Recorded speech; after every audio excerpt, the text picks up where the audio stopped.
빌레몬서는 신약에서 가장 짧은 성경 중에 하나죠. 딱 한 장밖에 되지 않습니다. 25절. 또 조금 특이한 것이 뭐냐면 사적인 편지에 가깝습니다. 교회 공동체에게 보내는 것이 아니라 이 빌레몬은 빌레몬이라는 개인에게 사도 바울이 부탁하는 내용이 거의 대부분입니다. 핵심 내용이. 그래서 조금 이전에 사도 바울의 저작들과는 달리 사적인 편지에 가까운 그러한 특징을 가지고 있습니다. 바울은 갇혀 있는 상태입니다. 아마 사도 바울은 조금 로마에 갇혔을 것으로 추정되고 1차 전도 여행 이후에 갇혔을 것으로 이렇게 추정을 합니다. 자, 그러면서 이제 감옥에서 사도 바울이 빌레몬이라는 사람한테 이제 편지를 쓰고 있습니다. 목적은 바로 무엇이냐? 오네시모라는 이 노예가 있는데 이 오네시모라는 노예를 사도 바울이 지금 데리고 있어요. 감옥에서 이제 사도 바울과 잘 그렇게 영적으로 교제하고 바울을 도왔던 사람인데 원래 노예는 주인이 있지 않겠습니까? 그 주인이 누구였느냐? 빌레몬이었어요. 이 빌레몬이라는 주인에게 허락을 맡아서 보내는 겁니다. 그래서 내게 필요한 사람이니까 네가 나한테 이 오네시모를 보내줬으면 좋겠다. 이것을 부탁하는 내용이 바로 빌레몬서의 핵심 내용이라고 할 수가 있습니다. 짧은 성경이고 사적인 그러한 편지입니다만 그래도 고대의 편지 형식을 다 갖추고 있습니다. 인사말, 누가 보내는지, 또 뭐 안부, 그 다음에 또 본문, 뒤에 또 문안 인사, 뭐 이런 부분들이 다 전형적으로 가지고 있습니다. 자, 이러한 내용을 우리가 이제 살펴보도록 하겠습니다. 1절 보면 예수 그리스도를 위하여 갇힌 자 된 바울은 이렇게 이야기하고 있어요. 바울이 갇혔죠. 제가 감옥에 있다고 말씀드렸습니다. 근데 바울은 자기가 감옥에 있다고 말하는 것이 아니라 예수 그리스도를 위해서 갇혔다고 표현하고 있습니다. 그의 육체를 지금 로마의 군인들이 지키고 있습니다. 로마에게 갇힌 것이 아니라 바울은 예수 그리스도의 복음을 위해서 완전히 포로가 된 사람이다. 그렇게 자기 자신을 그렇게 소개하고 있는 것이죠. 이 바울이 형제 디모데와 함께 편지를 보내고 있습니다. 그러면서 이제 편지를 받는 사람 이야기하죠. 동역자인 빌레몬. 이 편지를 수신하는 주된 사람입니다. 빌레몬. 이 빌레몬은 이 빌레몬서 외에서는 성경에서 등장하지 않기 때문에 이가 어떠한 인물이었는지 정확하게 우리가 알 수는 없습니다. 한 가지 알 수 있는 것은 빌레몬은 부유한 사람이라는 것을 알 수가 있습니다. 왜요? 그는 오네시모라는 노예를 데리고 있던 사람입니다. 그리고 2절을 보면 아비아가 등장하고 아키포가 등장하고 내 집에 있는 교회에 편지한다 그랬죠. 빌레몬의 집에서 교회가 그렇게 예배 정기적인 모임을 가졌습니다. 이 당시에는 다 가정교회였거든요. 가정교회에서 그래도 뭐 몇십 명 들어가기 위해서는 제법 큰 집이 필요했습니다. 큰 집에서 모였겠죠. 그럼 빌레몬은 이렇게 교회 식구들이 함께 모일 수 있는 비교적 큰 집을 가지고 있는 사람이었고 오네시모라는 그러한 노예도 데리고 있었던 걸 봤을 때 상당히 경제적으로는 부유한 사람임을 우리가 알 수가 있습니다. 그리고 자매 아비아에 대해서 이야기합니다. 학자들은 대부분 이제 이 아비아가 빌레몬의 아내일 것이라고 추정을 합니다. 자, 노예. 그 당시에는 인격체가 아니라 아주 주인의 중요한 재산이었거든요. 근데 이 재산에 대해서 이제 바울이 빌레몬에게 부탁을 하죠. 그런데 이 재산 관계된 것은 아내도 아는 것이 좋겠지요. 그래서 아마 아비아는 빌레몬의 아내일 것이다. 그렇게 추정을 합니다. 또 한 사람이 등장하지요. 아키포. 우리와 함께 병사된 아키포.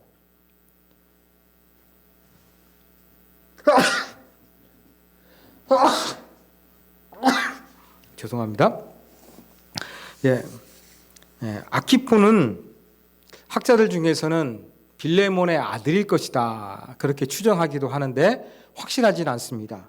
왜냐하면 이 아키포란 이름이 골레소에도 등장하고 있거든요. 골로새서 중에도. 그러면 아키포가 이 골로새 교회로 파송을 받아서 이동을 합니다. 이런 거 볼 때 꼭 아들이 아니라 그냥 이 교회 빌레몬의 집에서 모였던 교회의 아주 중요한 신실한 성도일 가능성도 배제할 수는 없을 것 같습니다. 그리고 이제 오네시모가 가지요. 오네시모 갔을 때 이제 빌레몬만 맞이하는 것이 아니라 그의 가족만 맞이하는 것이 아니라 그 집에 모였던 교회 식구들도 오네시모를 보게 되지 않겠습니까? 그래서 이 바울이 사적인 편지입니다만 그래도 오네시모 가게 되었을 때 이 빌레몬의 집에서 모였던 가정교회 식구들이 따뜻하게 맞이할 수 있도록 내 집에 있는 교회에 편지한다. 이렇게 서두를 시작하는 것입니다. 3절은 전형적인 그러한 인사말이고요. 자, 그러면서 이제 4절에서는 편지를 받는 빌레몬에 대해서 이야기를 하지요. 빌레몬을 통한 감사함을 사도 바울이 언급하고 있는 것입니다. 이 빌레몬에게 주대적으로 보이는 게 무엇이었느냐? 믿음과 사랑입니다. 하나님을 향한 믿음, 하나님을 향한 사랑, 또 성도들을 향한 그 아름다운 사랑. 이런 부분들을 통해서 7절에 보면은 성도들의 마음이 평안함을 얻었다. 또 바울도 너의 사랑으로 많은 기쁨과 위로를 받았다. 그렇게 이야기합니다. 하나님을 사랑하고 하나님에 대한 믿음을 많이 가지고 있을 뿐만 아니라 이 빌레몬을 바라보는 주변 사람들이 평안과 유익을 얻고 사도 바울도 기쁨과 위로를 받았던 많은 사람들에게 선한 영향력을 행사하고 있었던 이 빌레몬을 사도 바울이 칭찬하며 감사하고 있는 것이 4절에서 7절까지에 기록되어 있습니다. 이제 8절부터는 사도 바울이 하고 싶었던 중요한 이야기를 하기를 시작합니다. 그러면서 사도 바울은 아주 담대하게 명할 수도 있다. 그러나 9절 사랑으로서 강구, 부탁한다. 그렇게 지금 사도 바울이 이제 부탁할 것, 내가 강압적으로 한번 이렇게 해달라 요구할 수 있는 그런 것도 좀 어느 정도 자격을 갖추고 있지만 그게 아니라 정중하게 부탁한다 라고 하면서 이제 편지의 중심 부분을 서술하기 시작합니다. 그러면서 10절에 핵심이 나와 있죠. 갇힌 중에서 낳은 아들 오네시모를 위하여 내게 간구하노라. 그렇게 말씀하고 있어요. 여기에서 우리가 아들이라는 단어에 주의할 필요성이 있습니다. 바울이 디모데를 향해서 영적인 아들이라 그랬죠. 그런데 오네시모를 아들이라고 부르는 것은 여러분 가히 혁명적입니다. 왜냐하면 오네시모는 어떤 존재였습니까? 노예였거든요. 그렇기 때문에 이 노예였던 이러한 오네시모를 향해서 아들이라고 했던 것은 정말로 중요한 표현입니다. 바울이 그를 어떻게 되었는가를 잘 보여주고 있는 표현입니다. 그리고 갇힌 중에서 낳은 아들이라 그랬어요. 그러면 바울이 지금 감옥에 있는데 오네시모에도 감옥에 있었다는 이야기입니다. 같은 감옥에서 나왔다는 것, 이것은 영적인 탄생을 의미하겠죠. 영적인 변화, 영적인 회심이 있어서 오네시모가 그리스도인이 되었다. 사도 바울이 이 거듭난 오네시모를 위해서 빌레몬에게 편지를 쓰고 있는 것입니다.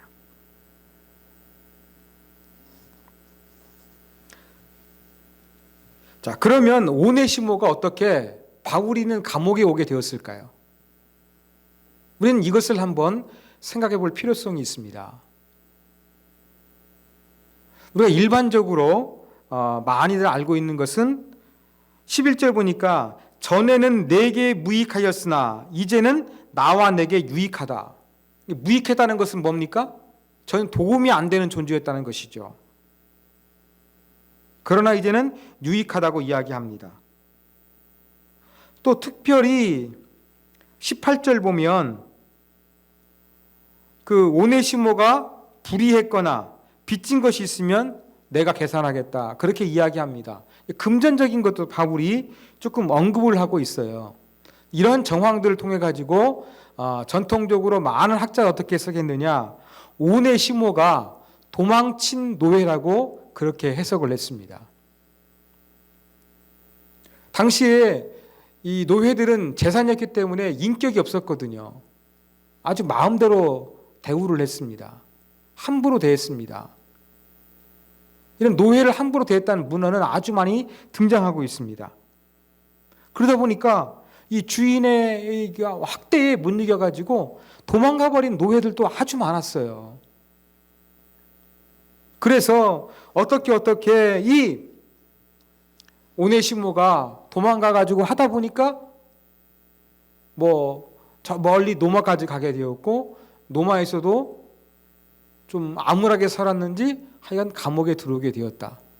그래서 도망친 노예가 수감자로서 바울과 함께 감옥에 거주하게 되었고, 이 감옥 안에서 사도 바울을 만나서 바울을 통하여 그가 완전히 새로운 사람으로 변화하게 되었다. 이렇게 해석하는 것이 아주 전통적입니다. 설교를 준비해서 보니까 조금 색다르게 해석을 하는 분도 계시더라고요. 어떻게 해석하느냐? 오네시모는 빌레몬에서 도망친 노예가 아니라고 해석을 합니다. 오네시모를 파송한 사람으로 해석을 합니다. 자, 고대 사회에서 감옥에 갇힐 때에는 여러분 상당히 열악한 환경이었습니다. 그 다음에 위생적으로나 먹을 거나 여러 가지 면에서 힘들고 어려웠습니다. 그렇다 보면 어떤 일이 벌어지게 되냐면, 우리나라에서도 감옥에 있는 사람이 살아갈 수 있도록 밖에서 영치금을 넣어주죠. 그랬던 것처럼 이 감옥에 있는 사람이 참 비인격적으로 또 비위생적인 상황에서 힘들게 살아가기 때문에 이 감옥에 있는 사람들을 돕기 위해서 사람을 그렇게 붙여주는 경우도 있었거든요. 여러분, 제가 빌립보서를 강의하면서 그때도 보면은 이 빌립보 교회가 사도 바울을 위해 가지고 돌보기 위해 가지고 한 사람을 파송했다는 거 제가 설명해 드렸습니다. 이러한 문화에 근거해서 바로 오네시모는 도망친 노예가 아니라 어떻게 했느냐, 이 빌레몬이 아니면 빌레몬의 집에서 모였던 교회 성도들이 사도 바울을 잘 돌보고 섬기기 위해서 파송한 사람이다, 이렇게 해석을 하는 거예요. 그러면 무익하다 그러는데, 무익하다는 것은 어떤 의미였을까? 원래 오네시모는 유익하다는 뜻을 가지고 있습니다. 근데 바울은 지금 전에는 무익했다 그랬어요. 이건 어떤 의미에서 무익함이냐? 이것은 영적인 측면이라고 해석을 하는 것이지요. 왜? 지금 빌레몬이 노예 오네시모를 바울을 위해서 파송을 했어요. 그런데 하나님을 안 믿는 사람이에요. 그래서 영적으로 무익했던 사람인데, 바울을 곁에서 수종하다 보니까 갇힌 중에서 낳은 아들이라고는 표현이 있는 것처럼 그가 예수 그리스도를 믿게 된 거예요. 이러한 해석을 주장하는 사람은 그렇게 바울을 감옥에서 돌보는데 챙겨주는 것이기 때문에 굳이 그렇게 신앙을 꼭 가질 필요는 없었을 것이다. 이렇게 해석하시는 분도 있습니다. 별로 믿음이 없는 사람이었으나 주인이 바울을 위해 가서 한번 로마에 있는 감옥에 가서 바울이라는 선생님을 잘 도와주라. 보살펴 드려라. 이렇게 이야기를 하니까 신앙이 없는 사람인데도 할 수 있는 그러한 역할이었기 때문에 오네시모가 바울을 위해서 그 일을 하려고 보냄받는 사람이다. 이렇게 해석을 합니다.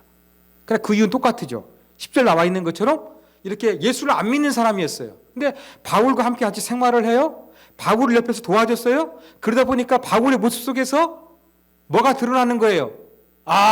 뭔가 다르구나. 뭔가 새롭구나. 라고 하면서 이 오네시모가 감옥에서 바울과 함께 같이 신앙생활하다가 완전한 거듭난 사람, 그리스도인이 되었다. 이렇게 해석을 하는 학자도 있습니다. 두 가지가 다 가능합니다. 저는 개인적으로는 전통적인 해석을 취합니다.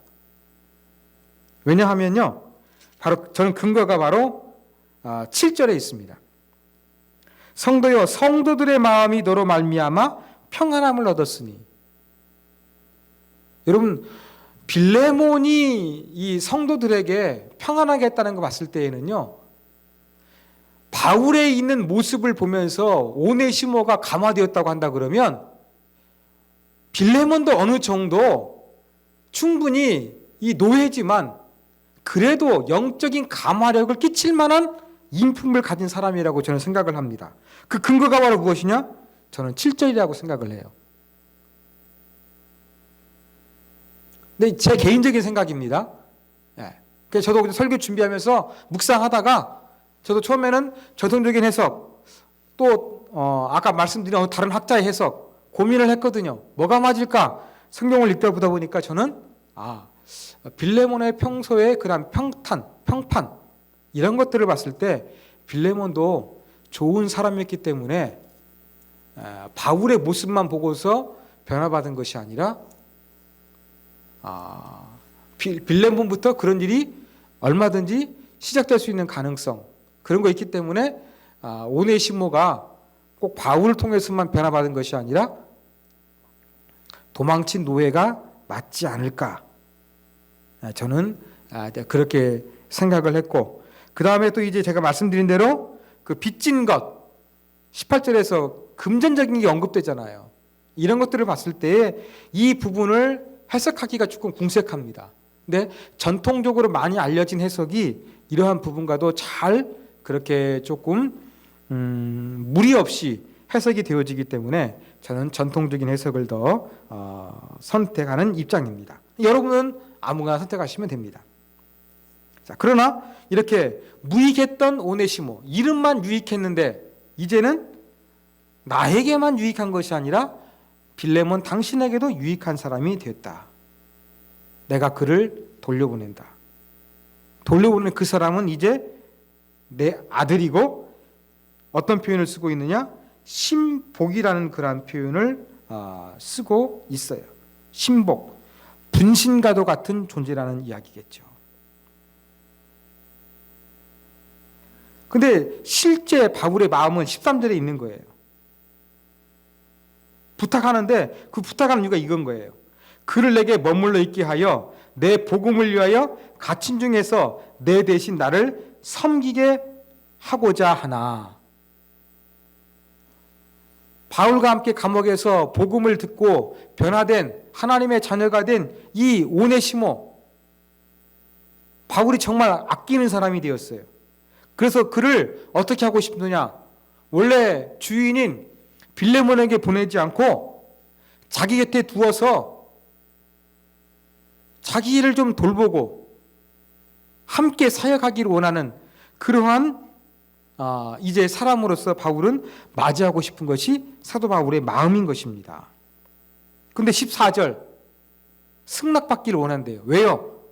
그 당시에 노예는 물건이었는데 주인이 누구였느냐? 바울 자기가 주인이 아니라 빌레몬이 주인이었기 때문에 그렇습니다. 네 승낙을 받기 위해서 보내는 거죠. 여기 바울의 인격이 있어요. 편지 가운데서 어떻게 할 수 있습니까? 지금 오네시모가 예수 믿었다. 내가 그와 함께 지내면서 도움받는 거 기쁘고 행복하니까 그냥 오네시모를 계속 감옥에서 나를 돌볼 수 있게 해다오. 얼마든지 오네시모를 보내지 않고 그렇게 할 수가 있었거든요. 여러분, 바울은 로마에 있고 이 아마 아키포가 골로새에 파송된 걸 보면은요, 지금 편지를 받는 빌레몬은 소아시아 지역에 있거든요. 1000km가 넘습니다. 허락 받기 위해서 오네시모 이 1000km, 왕복 1000km만 잡아도 편도 1000km만 잡아도 왕복 2000km예요. 그렇게 할 거 없이 편하게 하려면 어떻게 하면 되겠습니까? 오네시모를 안 보내면 돼요. 편지만 보내서 허락받으면 되겠죠. 그런데 바울은 그렇게 하지 않습니다. 어떻게 합니까? 부탁을 하면서도 또 명령할 수 있는 어떠한 그런 부분도 자기도 가지고 있다고 느끼면서도 그렇게 하지 않습니다. 편지와 함께 오네시모도 보냅니다. 이 진짜 인격이에요. 그래서 억지로 하지 않고 내가 보낼 수밖에 없는 환경을 만들어 놓고 답을 정해놓고 사람을 몰아가는 것이 아니라 어떻게 하는 겁니까? 14절 마지막에 있는 것처럼 자기로 하기를 원했던 것이죠. 그래서 15절 잠시 내게 떠나주지만 내게 더 많이 머무르게 하기를 원한다. 그리고 16절 이제 오네시모가 도착하게 되면 종으로 대하지 말고 이제는 사랑받는 형제로 받아두어라. 그렇게 이야기를 하고 있습니다. 그리고 오네시모가 너한테 금전적인 손실을 그렇게 해친 것이 있거든. 그 장부를 나한테 돌려라. 내가 갚겠다. 그렇게 이야기하죠. 그러면서 19절 이런 얘기. 나 바울이 친필로 쓰노니. 여러분, 이 당시에는 이렇게 다 그 딕테이션 구술을 했거든요. 받아쓰기 했거든요. 필사하는 사람한테. 그런데 이 부분에 대해서는 어떻습니까? 사도 바울이 친필로 썼다는 것입니다. 아주 이 부분은 뭘 나타내는 것입니까? 그냥 빈말로 오네시모가 빚진 거 내가 갚을게. 빈말이 아니라는 거예요. 친필로 쓰면서 내가 분명히 받겠다라는 그 정확한 의지를 사도 바울이 보여주기 위해서 오네시모가 빚진 거 있으면 내 앞으로 돌려. 이거 내가 친필로 쓰는 거야. 라고 하면서 보다 확실한 의지를 보여주고 있는 것입니다. 그러면서 21절 보면 바울은 편지를 보내면서 선택권을 줬지만 그래도 결론을 자기가 좀 내리죠. 순종할 것을 확신하고 썼다. 그리고 21절 내가 말한 것보다 더 행할 줄 아노라. 더 순종을 말한 것보다 그 이상으로 더 순종하는 그러한 빌레몬의 모습을 기대하는 바울의 모습입니다. 그리고 22절은 바울이 이제 감옥에서 나가게 되면 내가 머물 수 있는 그런 숙소 같은 것들을 이제 부탁하고, 그 다음에 23절, 24절, 25절은 이제 어떤 내용이냐, 전형적인 그런 문안 인사를 하면서 편지가 막을 내리고 있습니다. 자, 이런 내용을 통해서 배울 수 있는 교훈을 우리가 살펴보려고 합니다. 제가 오늘은 조금 이 본문을 잡은 것 중에서 이 교훈을 조금 좀 다르게 적용하고 싶습니다. 딱 한 가지만 적용하겠습니다. 여러분, 몇 년 전에 이세돌 프로기사하고 구글이 만든 알파고가 바둑을 뒀죠. 그래가지고 이세돌이 졌습니다. 또 얼마 전에는 한국에서 만든 이 인공지능 바둑 프로그램이 있는데 여기에서 이세돌이 졌습니다. 인공지능한테 진 것이 이세돌 기사가 은퇴하는데 아주 중요한 역할을 했습니다. 자, 저와 여러분이 살고 있는 이 시대에 인공지능이 점점 발달하는 시대를 살고 있습니다.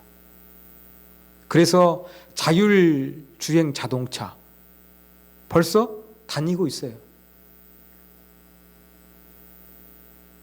또 로봇이, 인공지능 로봇이 이제 요리를 만들기도 하고 서브도 합니다. 여러분, 금융에서 투자하고 하는데 이런 부분에 대해서도 이제는 투자 결정을 누가 내리냐? 이제 인공지능이 하려고 합니다. 수술도 누가 하느냐? 인공지능이 하려고 합니다. 점점점 인간이 했던 것을 이제는 인간이 만든 이 인공지능이 대신하게 되는 그 시대가 도래했고, 그러한 시대를 우리가 살고 있습니다. 자, 이러한 시대에 여러분, 기독교는 어떤 의미가 있을까요? 인공지능 시대와 기독교와 관계를 한번 우리가 생각을 해봤으면 좋겠습니다. 여러분, 인공지능, 그 알파고 같은 프로그램 보면은 지금까지 있었던 바둑을 두었던 기보가 있습니다. 그 기보를 전부 다 입력을 해가지고 이제 조금 더 이렇게 자율적으로 판단할 수 있도록 프로그래밍을 했습니다. 근데 이 빅데이터를 활용해가지고 인공지능이 이제는 스스로 조금씩 자율적으로 가장 좋은 선택을 하게 되는 그러한 수준까지 이르게 되었거든요. 이렇게 빅데이터를 활용해서 인공지능이 발달합니다. 과학이 발달합니다. 그럼 이렇게 인공지능이 발달한 이 시대에 기독교는 도대체 어떤 의미가 있을까?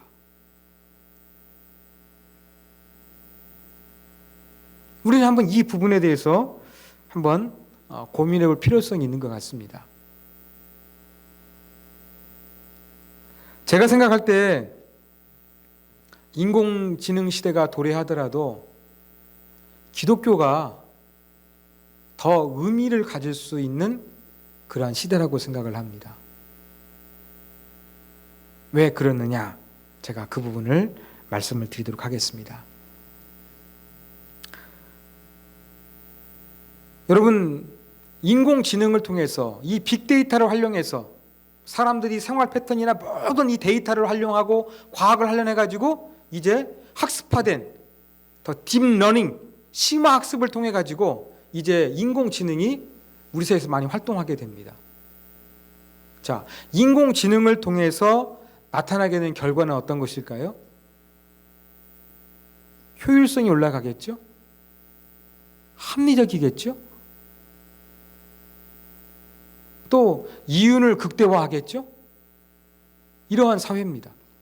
그래서 모든 것들이 이 빅데이터, 데이터를 가지고서 정보와 권력을 가질 수 있는 그러한 사회. 인간이 아닌 인간이 만든 인공지능 사물이나 로봇가 뭔가 인간을 위해서 대신하는 사회가 되는 거예요. 그리고 이러한 사회를 만들어갈 수 있도록 그 기반이 됐던 것은 바로 전부 다 무엇이냐? 인간이 가지고 있었던 합리성, 효율성을 위해서 이러한 결정을 내립니다. 그러면 인공지능이 자꾸 발달해가지고 할 수 있는 것들은 바로 무엇이냐면 효율성을 끌어올리는 거예요. 합리성을 더 극대화시키는 거예요. 편리함을 더 많이 만들어내는 거예요. 이러한 시대가 되다 보면 어떻게 되겠습니까? 모든 것이 학습을 해가지고 인공지능이 해가지고 그냥 이성적으로 합리적으로 효율적으로 이렇게 운영되는 그런 사회 시스템이 전반에 가득 찼다고 하면 여러분 생각해 보십시오. 바로 이러한 사회 가운데 기독교가 할 일이 있는 거예요. 그게 바로 무엇입니까? 충격을 주는 겁니다. 어떤 충격이요? 인공지능을 통해 가지고 자꾸 인간이 만들어내는 건 뭐냐? 합리적이고 경제적이고 효율적인 거예요. 근데 기독교는 어떤 겁니까? 예수님의 삶이 어땠습니까? 그거하고는 거리가 멀잖아요. 그렇죠? 오른밤을 맞으면 왼밤을 돌려대고 오리를 가자 그러면 심리를 가지게 되고 원수를 사랑하게 되고, 이게 말이 됩니까? 인공지능 시대에 합석에 줄 만한 것들입니까? 아니죠. 점점점 인공지능화 되면서 여러분, 이 세상은 메말르게 되어 있어요. 감동이 없어요. 편할지는 모르지만 사랑이 없어요. 그러한 시대로 변화가고 있는데, 이러한 시대 가운데서 기독교는 뭐 합니까? 인공지능 시대에 충격을 줄 수 있는 거예요. 어떤 걸 통해서요? 바로 바울이 감옥에서 보여주었던 오네시모를 변화시키는 복음의 능력, 그리고 합리적으로 해야 되는데 합리적으로 하지 않는 것. 바울이 빌레몬에게 명령할 수 있는데 명령하지 않습니다. 허락을 받습니다. 모든 분위기를 허락할 수 있는 상황으로 몰아가면서 오네시모 안 보내도 돼요. 근데 오네시모 2000km 넘는 그 길 왔다 가게 합니다. 그리고 철저하게 계급화된 사회, 노회는 이 인격체로 존중받지 못했던 사회, 특별히 도망친 노회는 함부로 대할 수도 있었거든요. 그런데 오네시모는 그냥 도망친 노예가 아니라 어떤 노예였습니까?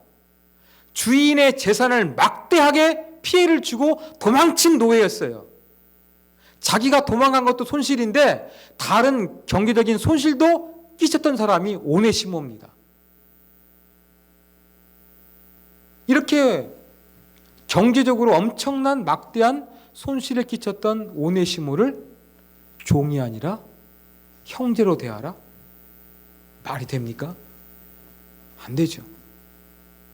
그리고 오네시모가 빌레몬에 있는 가정에 돌아갔습니다.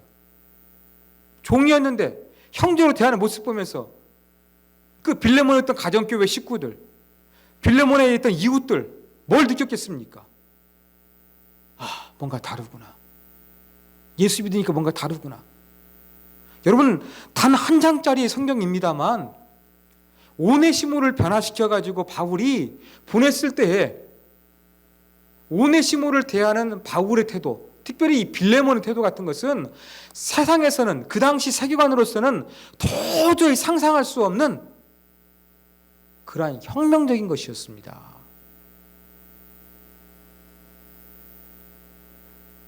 이게 바로 기독교예요. 이게 바로 기독교입니다. 세상이 줄 수도 없고 알 수도 없는 그 사랑, 기독교가 가지고 있는 거예요. 바로 인공지능화된 사회 속에서는 편리함은 있을지 모릅니다.